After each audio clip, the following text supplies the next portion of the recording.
চাঁদপুরের মতলব উত্তর উপজেলার ফতেপুর পূর্ব ইউনিয়নে যুবদল নেতা ইফাত বিন সাত্তারের উদ্যোগে অনুষ্ঠিত হয়েছে এক বিশাল গণমিছিল।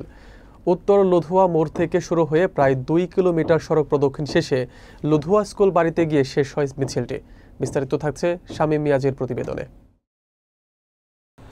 বুধবার বিকেলে ফতেপুর পূর্ব ইউনিয়নে যুবদল নেতা ইফাত বিন সাত্তারের নেতৃত্বে গণমিছিল বের হয়। মিছিলে অংশ নেন শত শত বিএনপি ও অঙ্গ সংগঠনের নেতাকর্মী। দীর্ঘ প্রায় 2 কিলোমিটার প্রধান সড়ক অতিক্রম করে লুধুয়া স্কুল বাড়ির সামনে গিয়ে মিছিলটি শেষ হয়।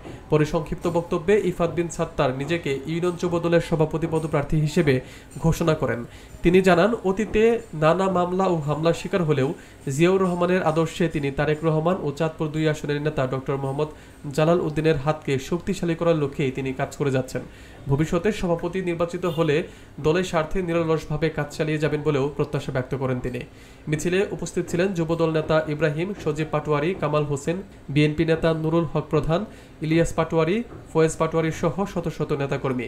গণমিছিলকে কেন্দ্র করে পুরো এলাকায় উৎসবমুখর পরিবেশ সৃষ্টি হয়।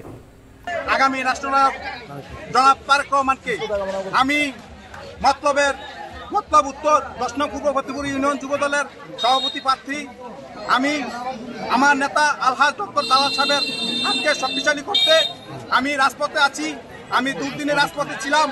আমি হামলা কেউ রাজপথ ছাড়ি নাই। জালাল সাহেবের হাত ধরে রাজপথে ছিলাম।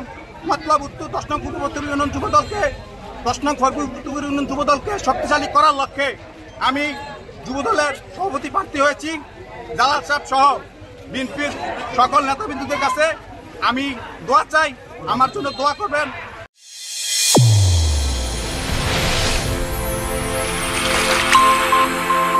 চ্যানেল A1 হৃদয়ের স্পন্দন।